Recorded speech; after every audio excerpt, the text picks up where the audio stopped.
I am Dr. Mireille Shaheen, Extension Dairy Specialist at the University of Idaho, and I'll be the moderator today. So our speaker today is Dr. Tom Alberg. Dr. Alberg obtained his bachelor and master's degree from South Dakota State University and his PhD from the Ohio State University. Dr. Alberg has worked in the upper Midwest dairy industry for 26 years in several roles. He spent 10 years as a manager of animal research for a regional feed company.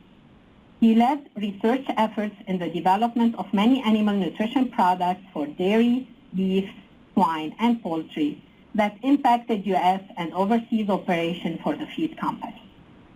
Dr. Alberg spent 13 years with Monsanto Dairy Business, leveraging his expertise in cow cooling, stall comfort, and silage management. He has been working for the past 3.5 years with Diamond V. In January 2008, Tom introduced the TMR audit on large dairies in the upper Midwest for Diamond V. Today, Dr. Alberg will discuss managing TMR variability through the use of TMR audits. With that, I invite Dr. Alberg to start his presentation. Well, thank you very much for that warm introduction, and welcome everyone. It's a cold day up here in Minnesota, but I'm excited to be on the program today. I've got a lot of slides. I've got some video.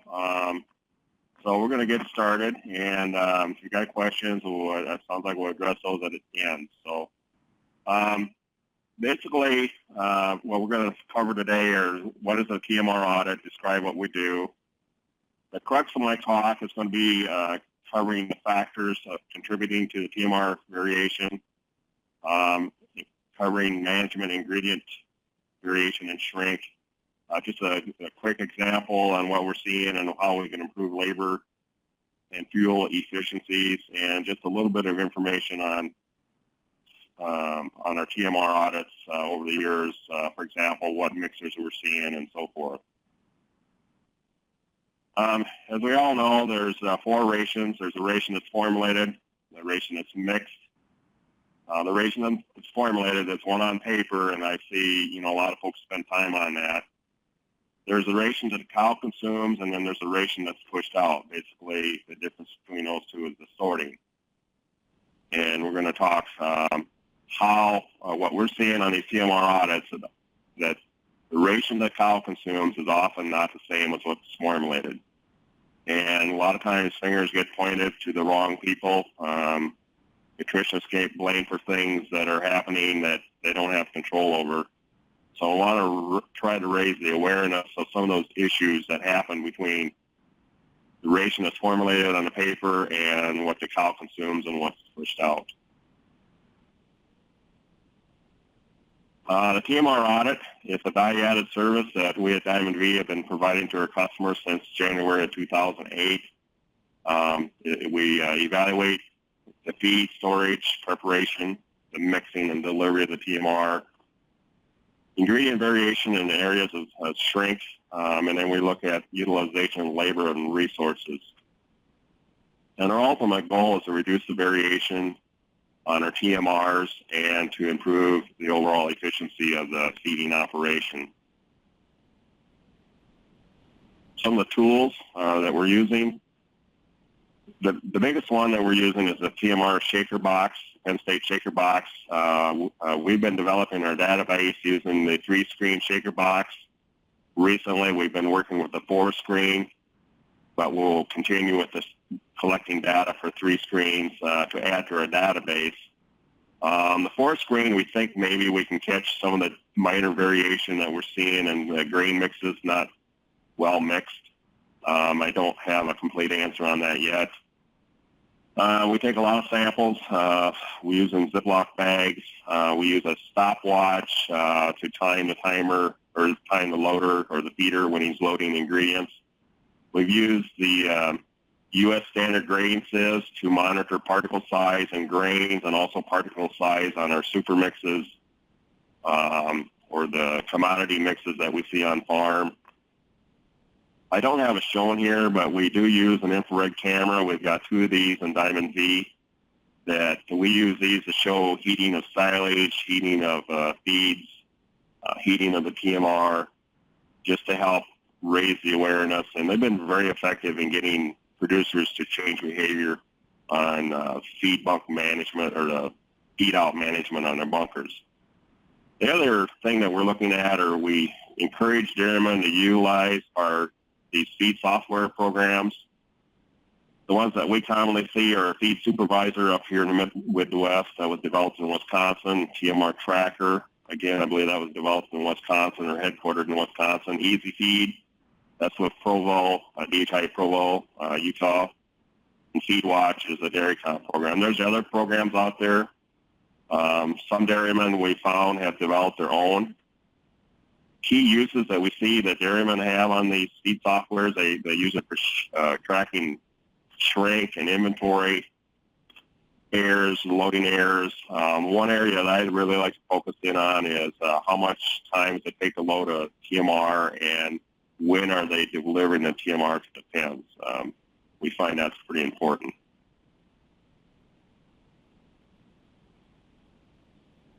So basically, on a TMR audit, what we do is follow the feeder in their steps. From the beginning of the morning when they start pacing down the corn silage to organizing their feed ingredients and loading the TMR wagon. And then we track when that TMR, we follow them to the barn or to the area of Penn, and we'll grab 10 samples along that bunk from the beginning of the load to the end of the load. And a lot of times what I do is I just count the number of major dividing posts along the pen and divide by 10. You'll find out later why we track the beginning of the load and the end of the load, especially when I start talking about proper loading of liquids. You'll see why that's important to know the beginning and the end of the load.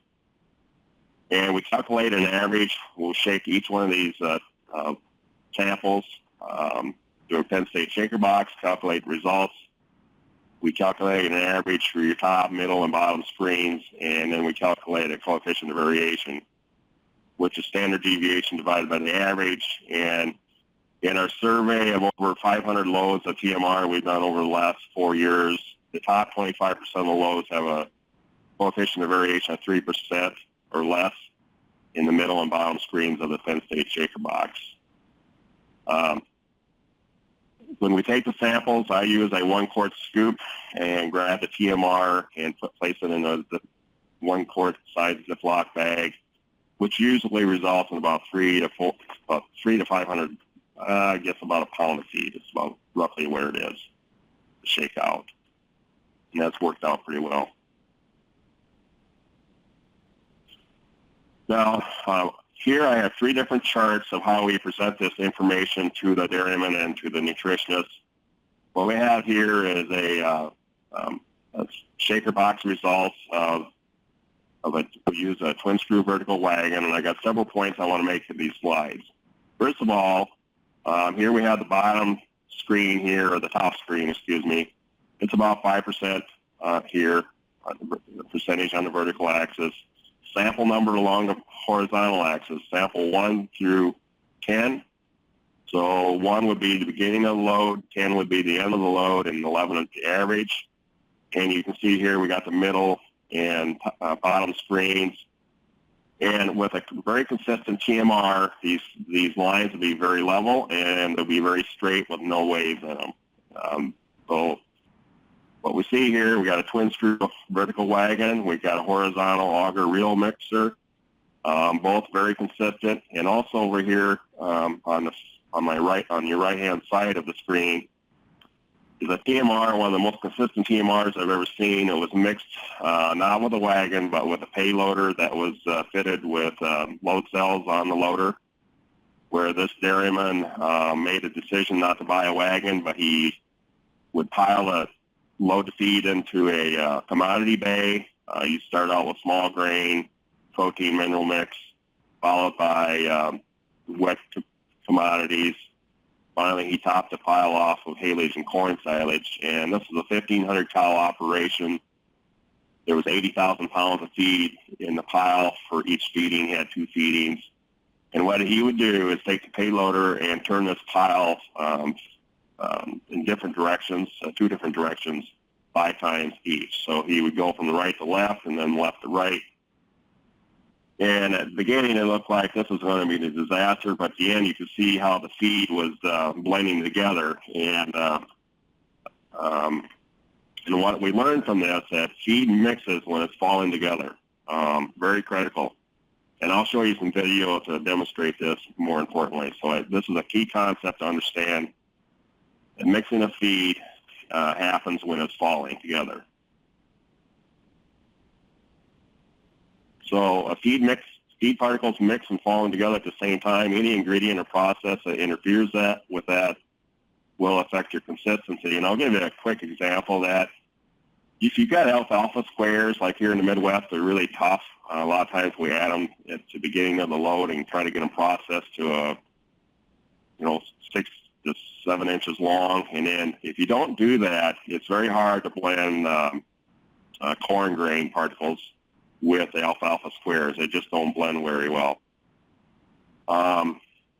Another ingredient that may interfere with that, another process, or let me give you a process, overfilling will definitely affect this consistency.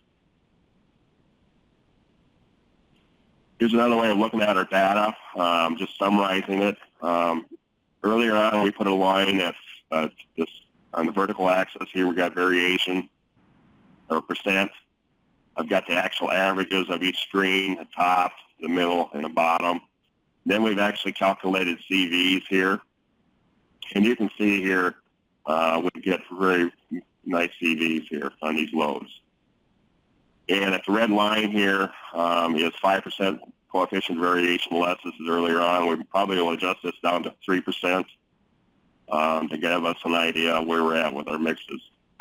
What we're seeing is with wagons that are in very good condition and we're following all the TMR mixing basics, we'll get these CVs down to less than 3%. Anytime we start climbing over the 3, getting into the 4 and 5%, and especially over 5%, we start seeing issues with overfilling, worn mixers, and I'll cover those details a little bit in the talk. Here's an example of a very inconsistent TMR. You can see the wavy lines here. This is not a good mix. So here's what we call the dirty dozen that cause variation. I'll cover each of these in a little more detail, but capacity, or basically overfilling, mixing times, and this specifically is the amount of time after the last ingredient is added to the load. Oftentimes we see like corn silage is added, the last bucket is added, and the feeder takes off to the barn, and that corn silage never gets completely mixed. Looks like another big one is equipment wear. Just worn out kicker plates on vertical wagons, worn out augers. Another big one is hay quality and processing. If we're using round bales in a TMR, that's a big red flag. A lot of time we see a lot of variability around that. This is one we recently ran into or discovered this year. Unlevel wagons can create inconsistency. Sometimes you may have seen grain mixes at the beginning or the end of the load. They'll pile up at the front of the wagon if the wagon is sloped towards the front. And we found out one time that when we leveled the wagon, that disappeared. Pre-batch variation. We're seeing a lot of these pre-batches. Would be your super mixes of commodities being blended with vertical wagons. And sometimes, a lot of times in the Midwest here, we will have large, dry gluten pellets blended in with grain mix and protein mix. Well, we often see those gluten pellets roll out to the side of the pile, and we're wondering if we're getting consistency there. I probably won't cover a lot. We need to learn more about this variation here.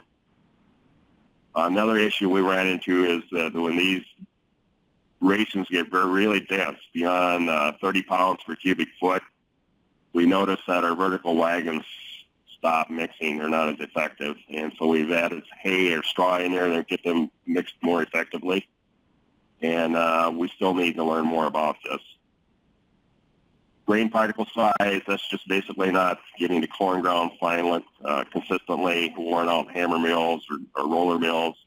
I won't spend a lot of time on this today. There's many talks that have covered this, the importance of that. We've done a little bit of work on the ingredient inclusion amounts, where folks are adding small amounts of ingredients to a TMR. That can affect whether or not that ingredient actually gets mixed. And this will depend a lot on the ingredient mix order. Generally, smaller inclusion ingredients need to be added earlier in the mix so they get blended up. But sometimes we have such small quantities that we're questioning whether or not they get blended. We've got a little bit of research done on this, but we don't have it summarized yet. Loading of liquids, will cover that. That's very critical. Delivery times are important as far as getting feed delivered consistently to the cows so that they have a consistent amount of weigh back.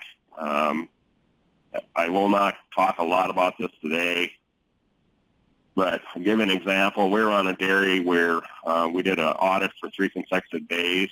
On the first day, or on the second day, they forgot to plug the tractor in and they delayed feeding by 2 hours. On the third day, we noticed a large amount of weigh-backs at this dairy, and the light came on for me that these cows simply had less time to eat. So it's very critical that we get the delivery of TMR to each pen as consistent as possible each day, especially those first few feedings. And then I'll talk a little bit about silage space management, how we monitor, how we change, or how we can manage that. This is the first video. Can we play the video? So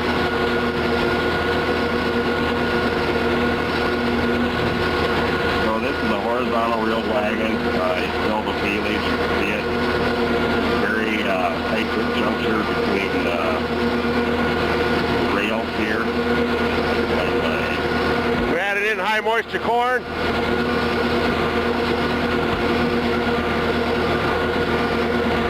See it turning, it's just rolling. You can see the high moisture corn coming around. It's not dropping and falling.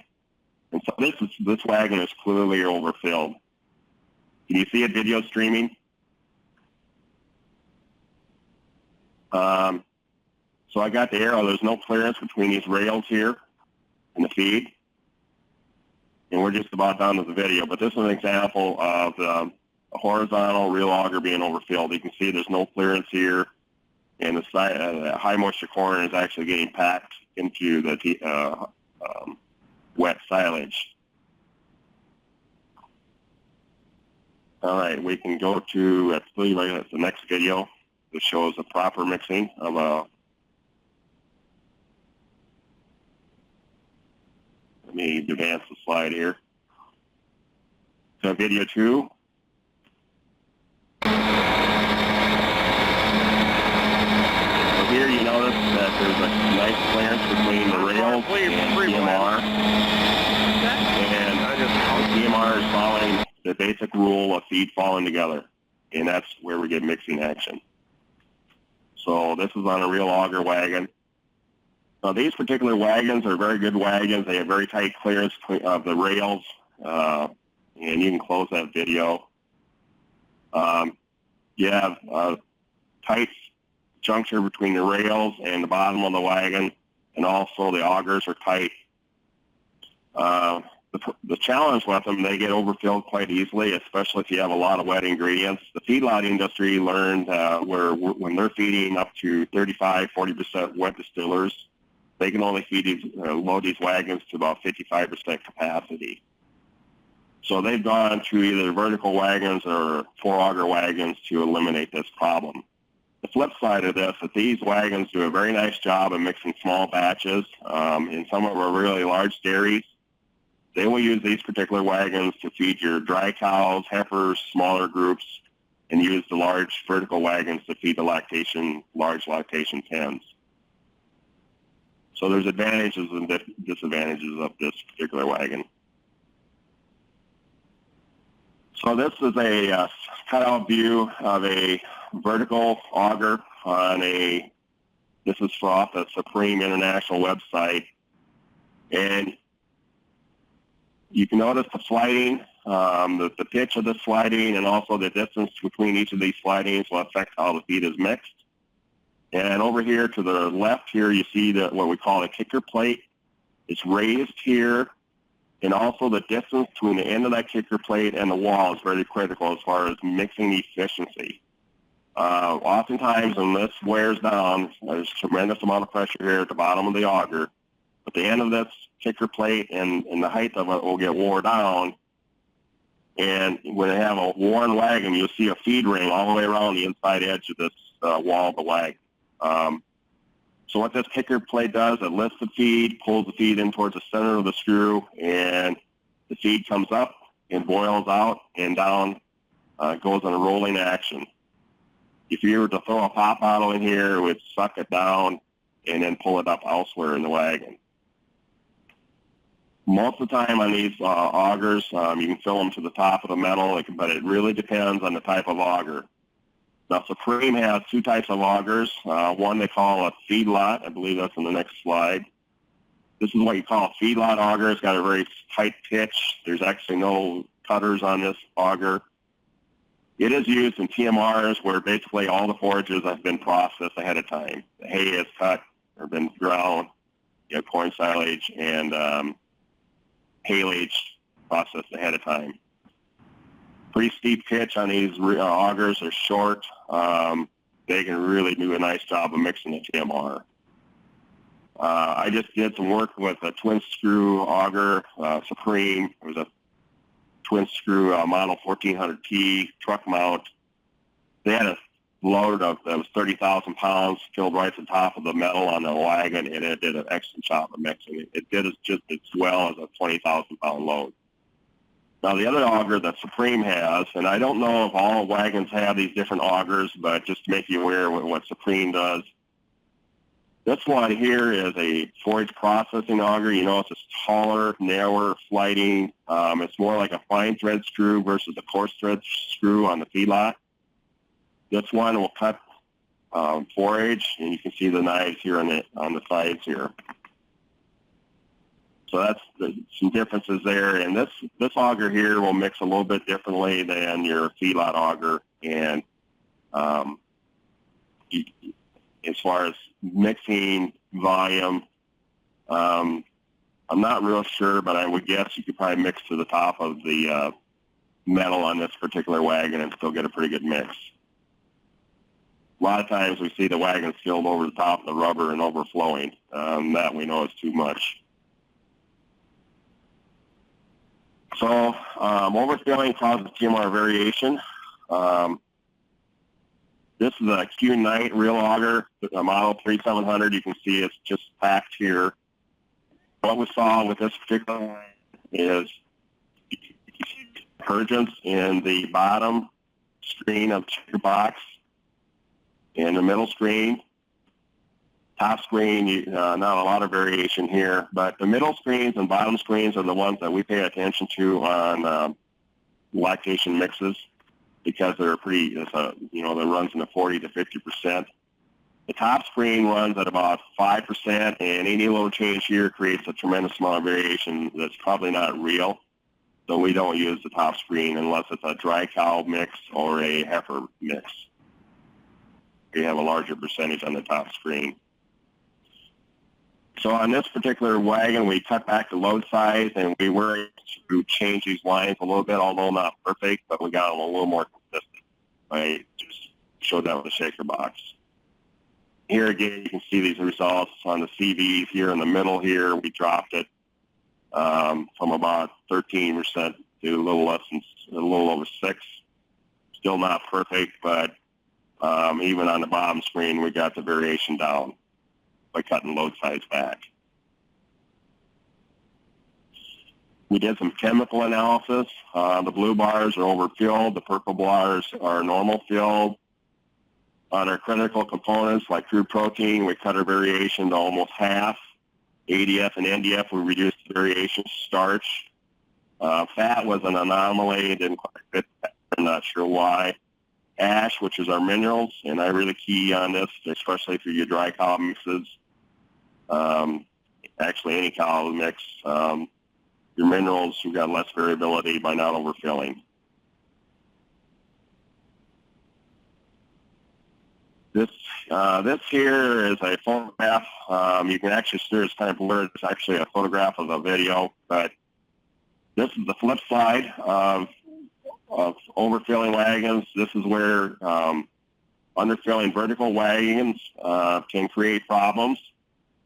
What we learned with these vertical wagons, you basically need to fill to the top of the screw to make sure the silage will knock all these ingredients off the sliding. And in this case, this wagon was filled. They delivered the TMR to a close-up dry cow group. And the feeder tried really hard to get this feed to come off the augers, but it did not. And so there's a lot of mineral. There was the DCAD product, soy chloro hung up on this here. It was kind of interesting in this particular dairy out in South Dakota, but the next pen of cows, the far-off dry cows, are eating a lot of dirt around the fence. So we didn't really correlate it back to this wagon problem where they're not getting all their minerals, but sure made me wonder. So the key here is sizing of vertical wagons. It really depends. You need to figure out your smallest pen on the dairy, and that's usually like a fresh cow pen or a dry cow pen, to make sure that whatever you feed them, that volume of feed would reach the top of these augers. Or in some cases, the real large dairies, they'll have a horizontal wagon to make those loads, and use the large vertical wagons to make your lactation mixes. So it kind of depends, but just raise your awareness here. So that's overfilling, underfilling, vertical wagons. This is some work out of Kansas State with a drum mixer, a double action drum, where they use meal. And what they showed here is this is variation on the vertical axis. This is mix time on the horizontal. They're using salt as their marker. They use two different methods of measuring salt. But what they showed is they increased mix time from 1 to 4%. They lowered the variation of salt. And salt's a common marker used in the feed industry to test mixer performance. What's kind of interesting here is they go beyond 4 and get into 5-6 minutes, their variation drops down here towards 5%, which is kind of matches up with our TMRs that we're seeing. So the importance of making sure we blend the last ingredient. And typically what I tell folks is that probably it's about 3 to 5 minutes on most wagons. We need that blend, and these software programs, you can put a timer on there and then count down before the feeder moves the wagon, and try to maintain that consistency across feeders. Here's a photograph of a timer counting down from 5 minutes to 0, making sure we're getting that load blended completely. We know, I've seen this many times on videos where they dump in corn silage. These wagons are moving really slow, and that corn silage never gets blended into the rest of the TMR, and I know there's cows that get fresh TMR. And, you know, we wonder why cows don't perform. Their ration on paper looks great, but they're just not performing to what's supposed to be on paper. If you're seeing that, I'd highly recommend you get out and watch the feeder and watch the wagons mix. Dull blades versus sharp blades. This is a dairy up here in the Midwest that I worked with a number of times. This is a dry cow facility, I believe it's about 1,000 head, but this large chunk of hay here, we were blending the guy blended this thing for about 45 minutes and would not blend. It kept floating on top of the load, so he delivers it. It was a disaster. We changed the blades, replaced the blades with sharp blades. They replaced corn silage with sweet corn waste. But you can see here, very consistent TMR. And what they noticed right away was there was a drop in their DA rates as a percent of calvings. They went from a 3 to 1% within a short period of time after they made this change. And then over here on the right-hand side, they used this wagon to grind all their straw. Since then, they process all the straw through a large processor. And because these straw bales and hay bales, grinding with a vertical wagon is very inefficient, especially in large dairies. It takes 15 to 20 minutes to get them processed to the desired length, and that's a complete waste of time and fuel and labor. These bales, if you use these bale busters that you see that folks rent or hire to get done, they'll grind a bale of hay or straw in about 45 seconds. So it's just, I think the vertical wagons work quite well for your smaller dairies where they afford to bring these big choppers in to grind their hay.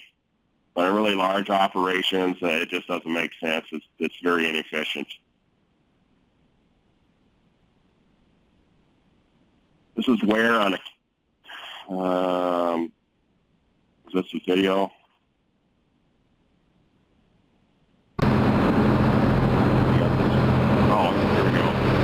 Vertical wagon mixing. Again, this load, it doesn't look like it's mixing very here, well. right in the middle here, it's not mixing very well. It's worn out. And in this particular wagon, it's not filled. You can just take the video away. Sorry about it. But the reason it's not mixing is because these kicker plates are worn out. This is a Supreme model here. The kicker plate's worn so thin it's bent over, and you can start seeing the seed ring build up. Over here we have this is a model PATS 950. It's worn down from the top. We got cracks under the bolts, and you start seeing the feed build up between the shoe here and the kicker plate. But that causes the mixing the wagon to not mix properly. In that video I just showed you, that particular dairy had asked the nutritionist, they told the nutritionist the cows are not performing, please change the ration or adjust the ration. At the same time, I did a TMR audit and found that there wasn't, the kicker plates were out. So they adjusted and changed the kicker plates, and that dairy was 2,000 cows. They were up about 3 pounds of milk within about 3 days after they changed the kicker plate.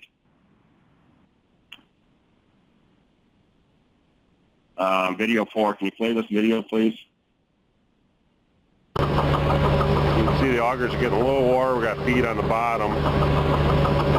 So that's a horizontal wagon. You can see the augers are worn. They're not moving the feed on the bottom of the wagon.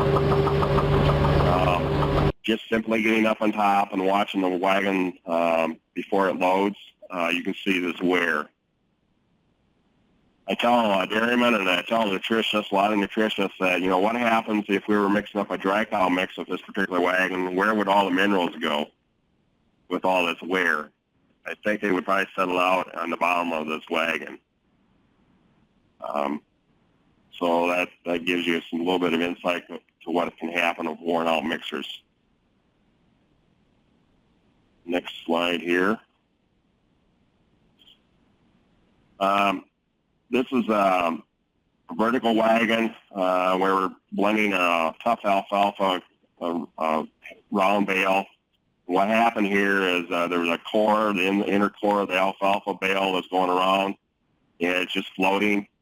The augers here, the knives are worn, and they also have an issue with mix order here. They added you can see a powder here where they added the protein mix. It went down to the bottom because it's a little more dense than the hay. The hay started floated on top and would not process. Here's where you bring in a wet ingredient like a couple buckets of corn silage, put weight on the hay, and process the hay.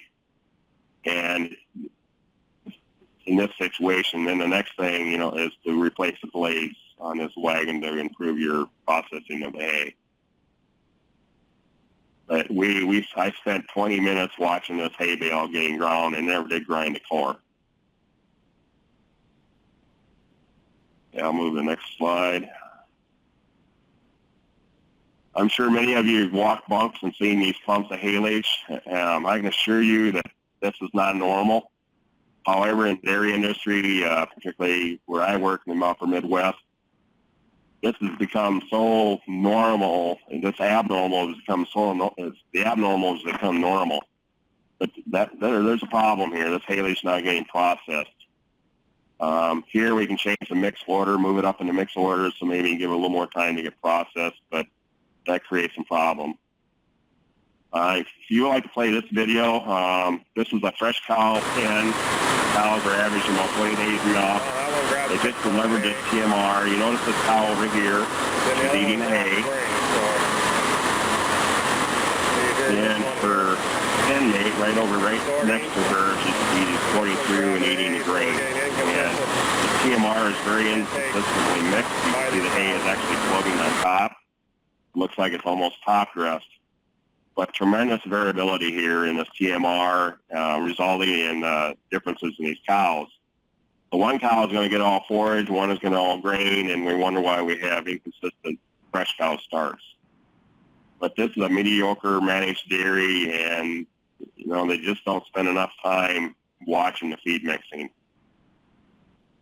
Okay, thank you in that video. It's probably our last video, I believe. But you can show the importance of the TMR consistency on on feeding behavior. Some real simple things. This is a photograph on the left. This is a patch twin screw auger wagon. Right here, there's a red dot.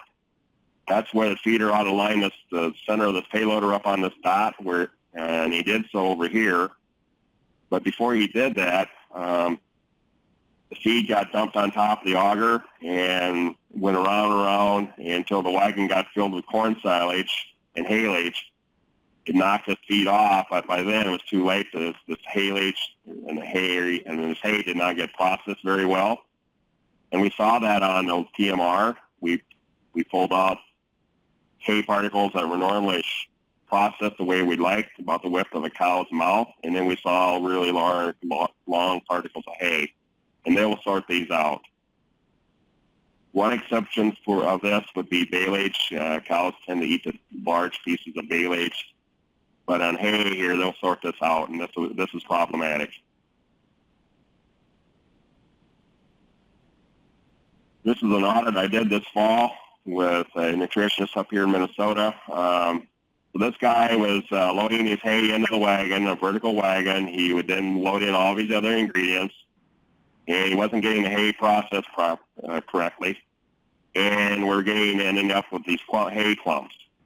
So on paper, the cow is getting around 28% NDF, but this particular cow, when they get this hay, is going to get more, and the cow next to her is going to get less NDF.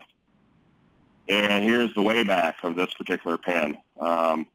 Large amounts of hay remaining. So again, as I stressed, the TMR on paper says 28% NDF. What are the cows eating? Significantly less.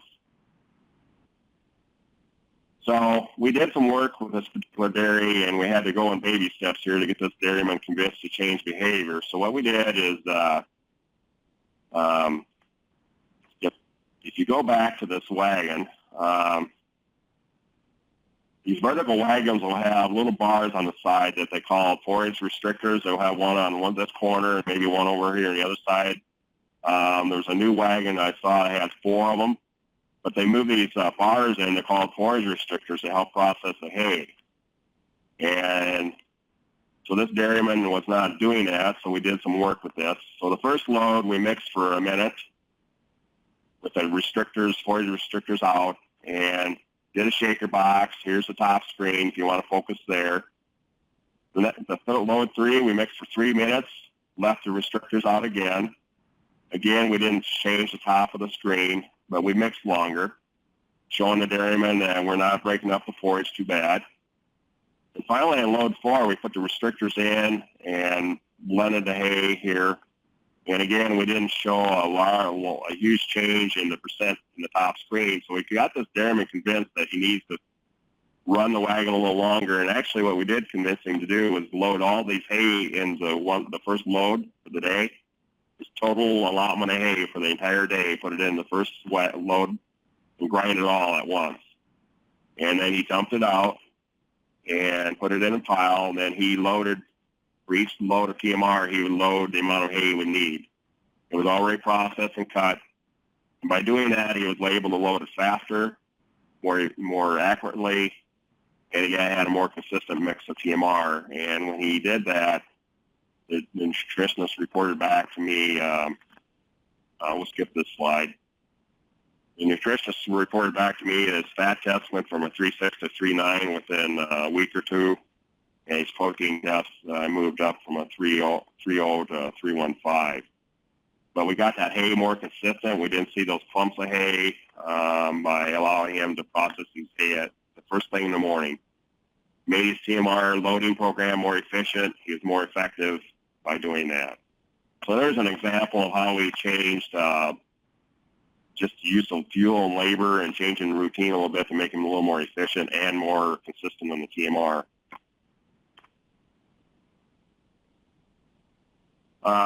Early on this year, we found out that unlevel wagons are problematic, and this is a TMR audit I did a number of years ago on a really large, on a 5,000 cow operation. They're loading in this ramp, and I could not figure out at the time why these TMRs are so inconsistent, but I went back and reviewed the data and looked at this slide, and this wagon's unlevel. It's tilted to the back, and the result is you can see here the feed's filled up in the back of the wagon. So this is a triple screw triolet wagon, pretty good wagon.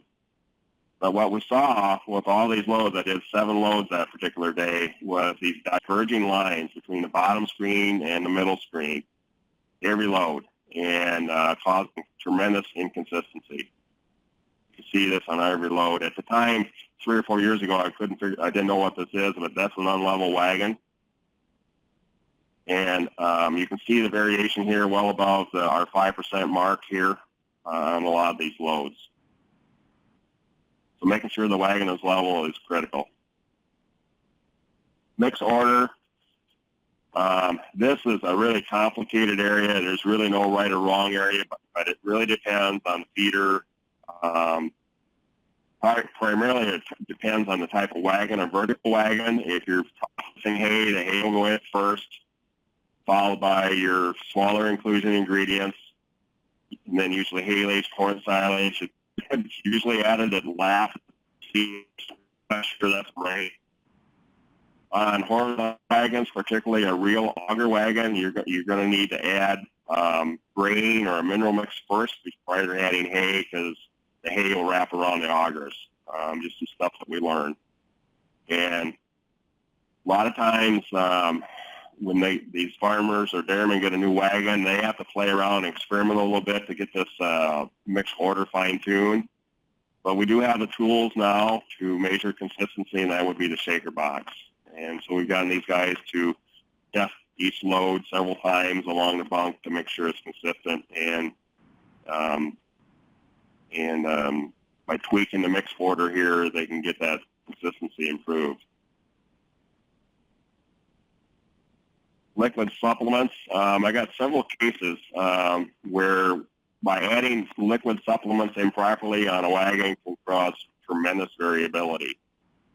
But first and foremost, I'm a big believer in using liquids, whether it's water, a liquid whey, or a liquid molasses, to really help that TMR become consistent, really helps the cows from sorting, and really helps increase the percentage of your TMR that lands in the top and middle screen.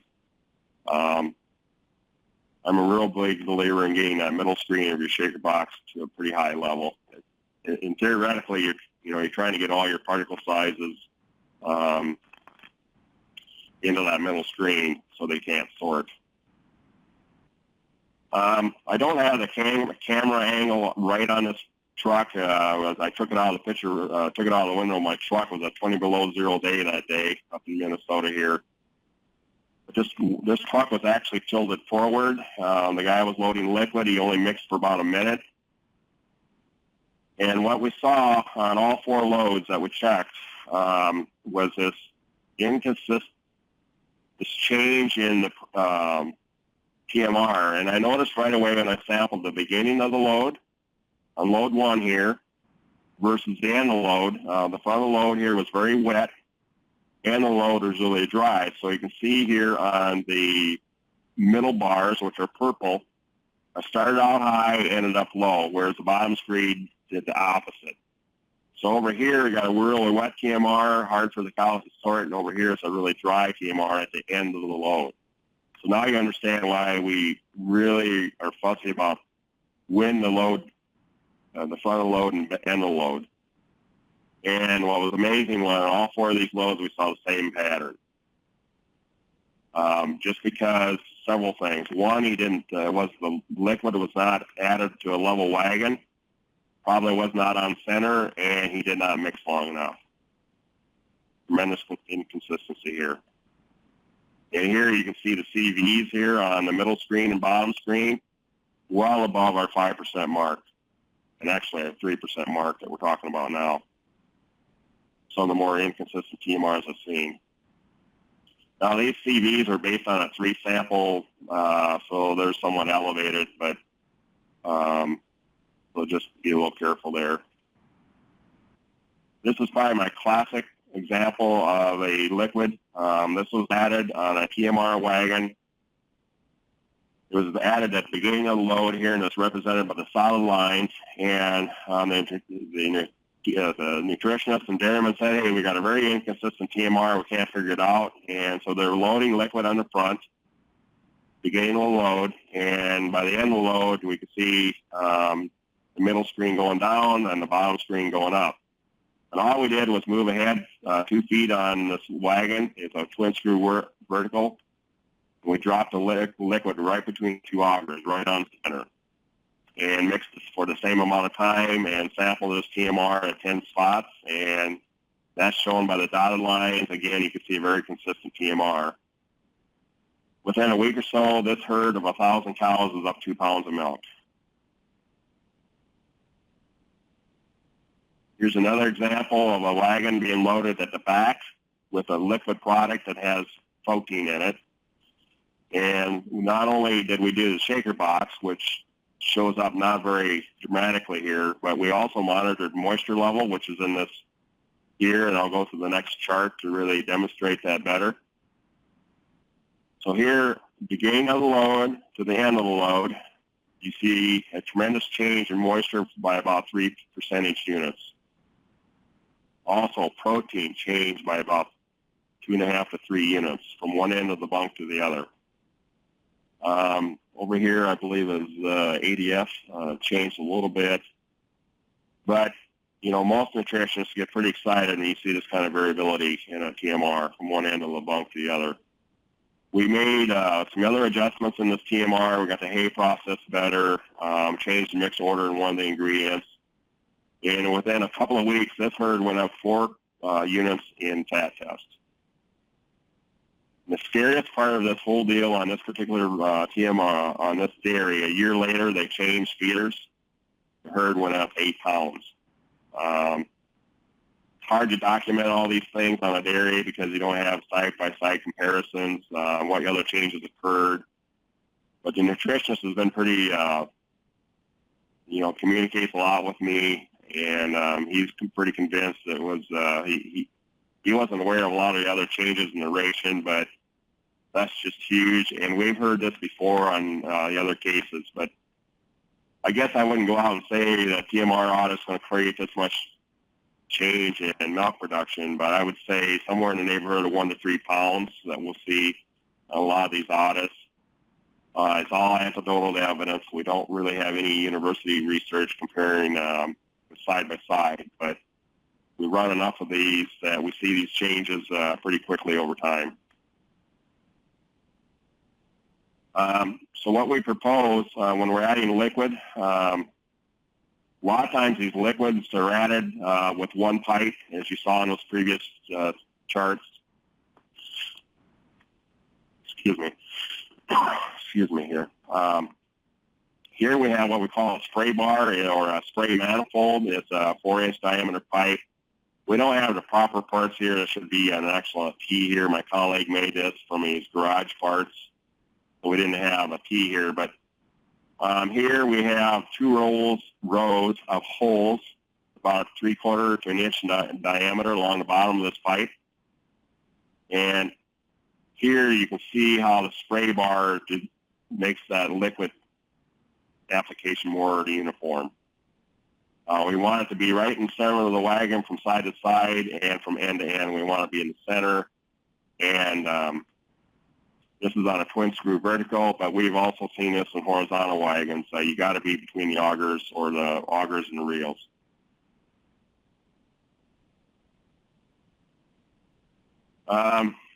Some of you remember, managing ingredient variation and shrink. I'm just going to move into this. We got hay up here and here, haylage, corn silage, grain. I'm not going to talk a lot about grain, but visually you can see there's a difference in particle size here. We need to manage that better. But let's focus on our major ingredients that make up as much as 50% of the TMR. If we can control the variability in these ingredients here, we can control a lot of variability in the corn silage, and I'll talk about how we do that. One area that is we use this infrared camera to take pictures of the silage face. Here you see it's faced roughly, and we got loose silage at the bottom. This is an 80-degree day, about 12 hours after the silage is pulled down. We took this photograph, and it's 136 degrees here, and you pull down loose silage, and you see hot spots here. And this is caused by the wild yeast being exposed to air, and of course they're metabolizing lactic acid and other solubles, carbohydrates to heat and water,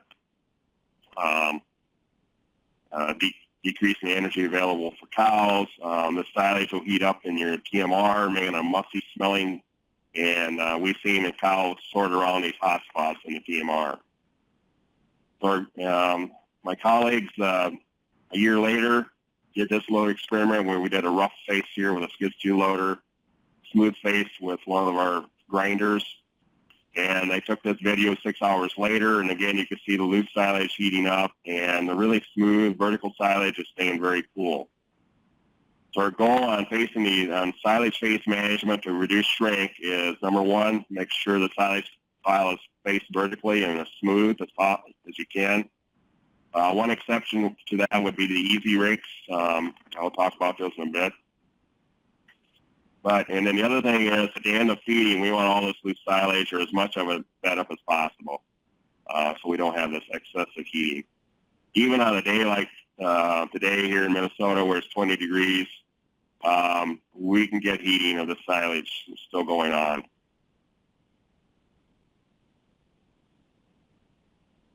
The other thing I didn't mention is just pitching off the spoilage and stuff before we face. But the other consideration here, Bill Stone, my colleague out in New York, did this experiment, just showing the variation in this haylage pile in NDF variation. From top to bottom, you got tremendous variability, and if you don't face this and manage this, you're going to have variation in your TMRs. And so what we've been recommending, here's an example of a dairyman. I just did an audit here. I did this one back in July of this year, where he was loading corn silage out of this pile, picking it up directly, making a big hole here, and introducing air into the corn silage. And so each load here, we know these corn silage piles can vary in moisture from top to bottom, from side to side. And we know haylage is especially variable. How do we manage this so we make sure our TMRs are consistent? So here's what we like to see dairies do. This is on a large operation out in the western United States. First of all, you can see they peeled off the spoilage here. They faced it down, and then they picked the silage up and pushed it into this pile. And I'll show you that this pile, this silage, this haylage is way more consistent than just taking it directly off the face or from the windrow. So I did this little experiment up in Minnesota here. This is on a haylage pile. It's well managed, very low spoilage here. Here he is. The feeder is facing it down from top to bottom. So we're making the silage in this windrow. We're going to call this the windrow here. From top to bottom, we're blading the silage, and it's going to be more consistent. So what I did is I did three here this is a video, but what he does is he picks the silage up with his payloader and picks it up and drops it. And by definition, that's mixing the haylage. He drops it into a central pile here over to our right here. And what I did is I sampled, took 10 samples off the face and analyzed them at Dairyland Labs for, I used NIR, but here you got crude protein on dry matter basis. The low here is 17.4, 24.5. And the reason I did this is a lot of times I'll see feeders and even feed consultants go out here and sample right off the face. They'll take several spot samples and then put it in a pail and blend it, and they call that good for to adjust their moisture levels. The worst case is they'll take maybe one sample off here, and you can see here we have a spread of about 7 points here. The next thing I did is I sampled along the windrow here after he faced down, and you notice our spread in crude protein went from 7 to 5% difference. Finally, I sampled the pile where he piled this together, and the actual spread here is 19.4 to 22 here. We really nailed the variation. The spread from 7 points down to 5 points down to finally 3 points with the pile. And that's shown in this chart here. I just analyzed, we got pH here, protein, ADF, NDF, soluble protein, a couple of minerals. This was done with NIR. The blue lines are your averages. So this would be your face, the windrow, and the pile as an example. And the pink bars are the variation. And so the lower the pink bar, the better.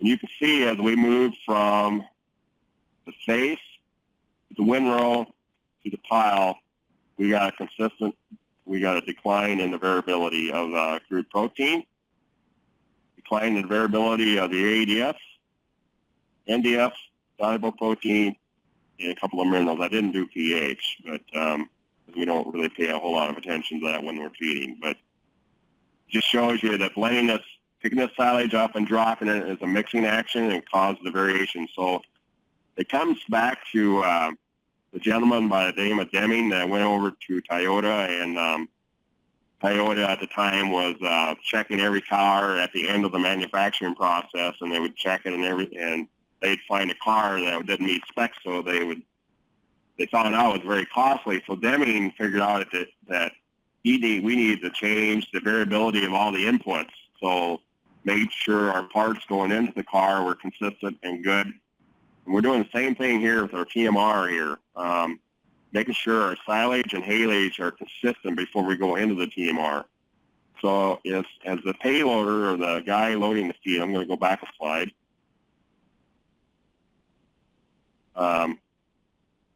So if they're loading this silage here, each bucket of haylage here is going to be more consistent. So the consistency of the TMR is consistent within a load and across loads. Very important concept, I think. And what dairymen are telling us is that when they see more, when they do this practice here of blending the silage ahead of time, they can see more consistent intakes and weightbacks. As far as doing a moisture test and keeping up with moisture and adjust your silage, this is where I would have my feeder come in and grab 10 samples around here, put it in a pail and blend it, then do a composite sample and then adjust your moisture. Okay, we'll get back.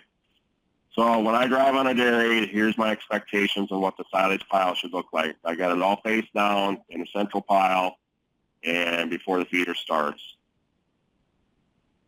Plastic cut back so the wind's not blowing it and so forth. Labor efficiencies, and I'll just show this one chart. My colleague Mark Tigler down in Illinois did this on a dairy. And what we have here is mix order here.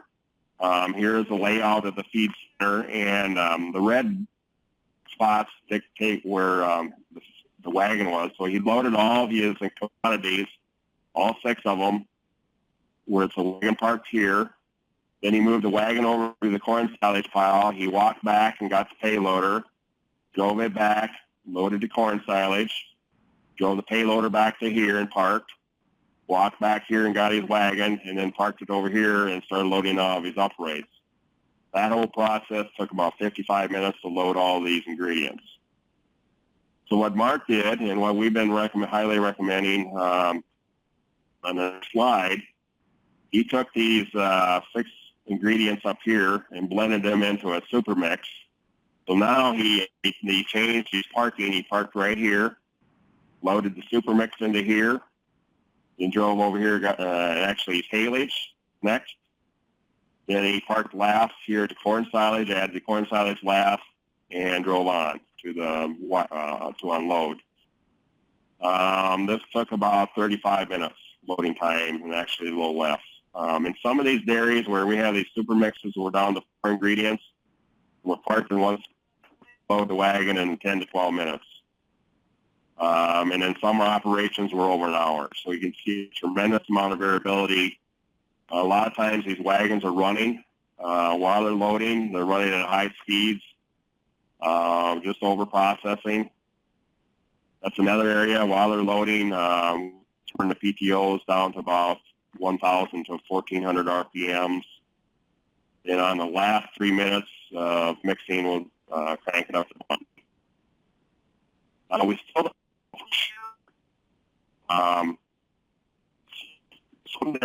some dairies off. If they got everything processed, that's probably not a good idea. You got to be careful here, though. Some of these wagons will not start up or they'll take the transmission out of the tractor on a load. So there are some issues around there, and we need to make sure we understand that before you start making recommendations here. So that's an example of saving labor. We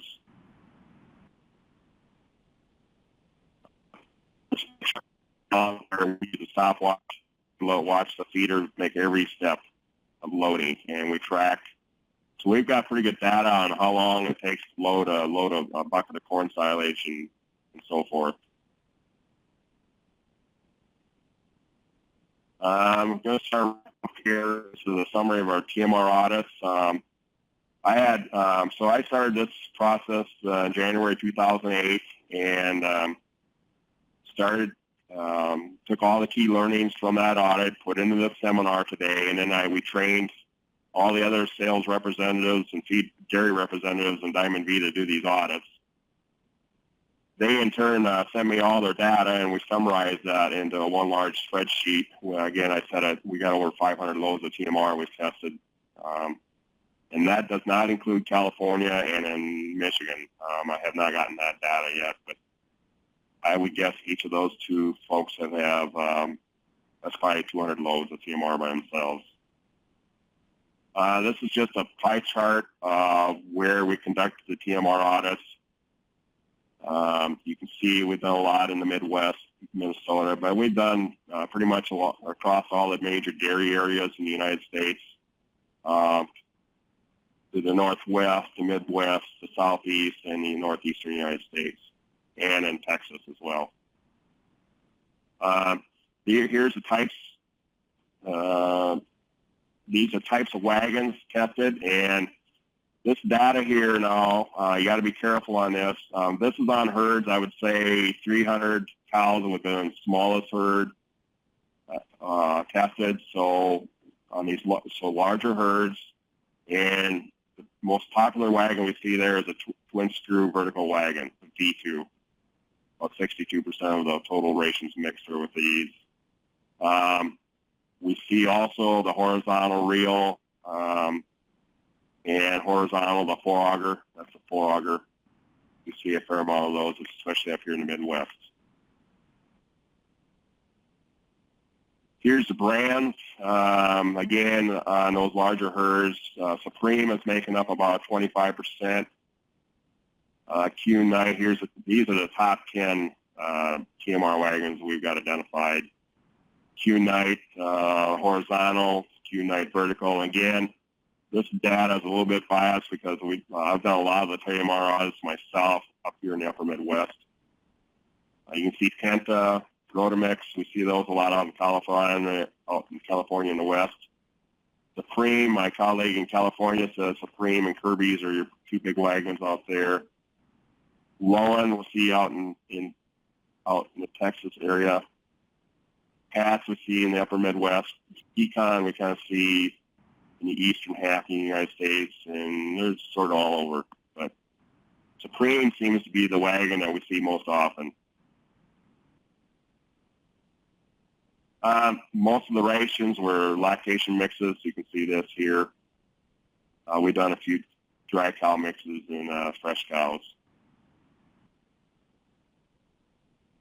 This is a slide where Mark Tegler and I have done repeated TMR audits on the same dairies. There were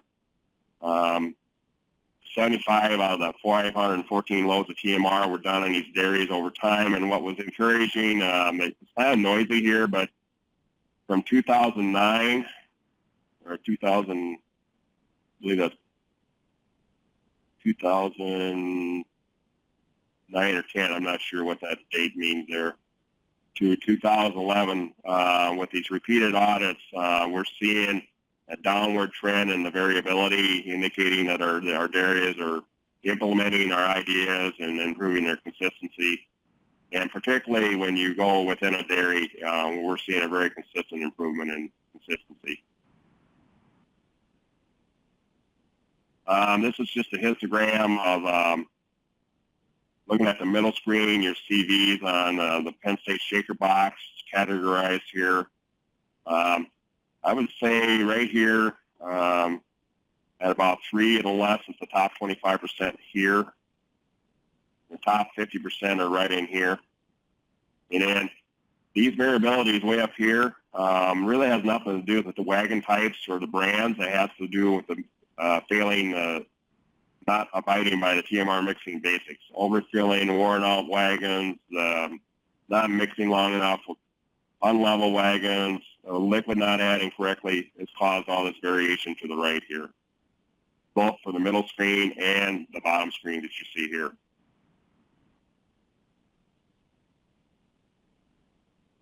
To summarize, our top 25% of the rations we tested, this would be, we're seeing the top 25% will have a 3% CV or less on the bottom, and middle screens has kind of an average. The top 50 are about 4%, but we got about 50% of the loads with a CV over 4, and we know just tracking these loads with video, watching overfilling and so forth, and making changes on the farm, we know that anytime we're over 4 or 5%, we know there's problems with the TMR. The big question that we have, and I'm sure it's a question you would have, is there a difference between a 3% variation in a lactation TMR and a 4 or a 5? We really don't know. Our guess, it's a pure guess, but we're probably seeing maybe 1 to 2 pounds of milk difference here between these two here. But we really don't know, and that we don't. It's very hard to document that. But I think I'll open it up for questions. Probably the last comment I'll make is I get this question: which mixer is the best? The best mixer is one that's well maintained and managed by following the TMR mixing basics, which I covered today in the seminar. We see all the brands do a pretty good job. We only had one brand that, in one particular model of wagon, that did not work well, but the company has reformulated their wagons, and I've tested their new wagons, and it's working fine. They were working around some patent issues on their vertical wagon, and I think they've got that figured out now. So. Thanks, Tom. I think we already have like 3 questions that you could see in the chat box. Yeah, okay, I see. Go ahead. Okay, Donna on a single screw mixer is loading from the center. Okay, so that's 2 parts of that question, loading on a single screw, loading on center. The single screw is not so critical. You can load off of the side, it would be all right. But again, making sure that's level is important, because we've seen that Probably not as critical as a twin screw or a triple screw wagon that's really long, where you know over an unlevel surface you can really drop elevation quickly. But single screw auger, not as critical on how you load that, but definitely want it level. And then Todd went in for a camera. I don't remember the model number on this, Todd, but the name of the company is Fluke, F-L-U-K-E. And our particular camera that we got last year is around $7,000. Whitney, how often do you suggest a farmer to test for consistency, especially if they're having a Penn State shaker box? Well, I certainly encourage the feed person and the farmer to work together. That's a great question. I would be checking those rations definitely if you want to get a new wagon, and it really depends on the size of the dairy. For example, if you got a really large dairy that's grinding a lot of hay and they're using a lot of hay in the diet, the one example I gave you on that dry cow facility, they were changing the auger, the blades on the auger about every 3 months. On a 500 cow dairy, it's really hard to say. It depends on these blades, but I would definitely have it on the calendar to check.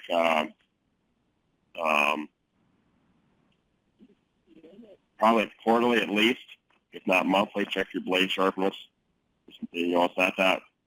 And the other thing is check your kicker wear. All you need to do is look in the top of the wagon, look down when it's empty, make sure there's no feed ring.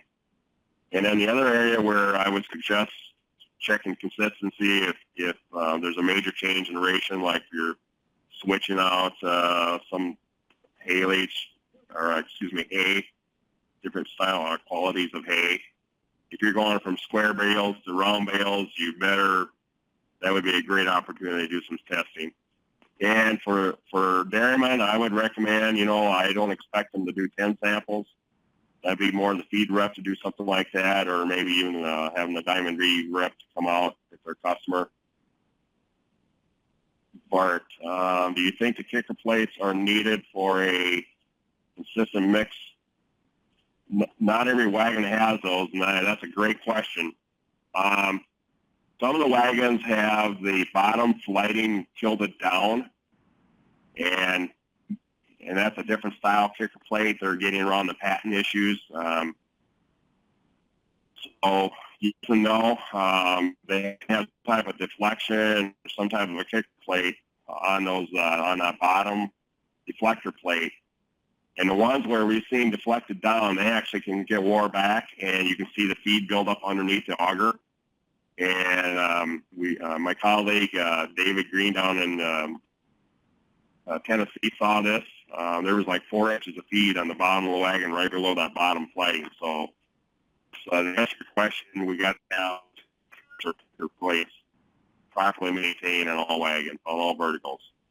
Some of them change on their styles, and it's, be careful there. I would say all these vertical augers have to have some type of well-maintained kicker plate or deflector, if you will. Tom, I don't see any other new question coming, so I'd like to thank you again for this great webinar. Thank you very much.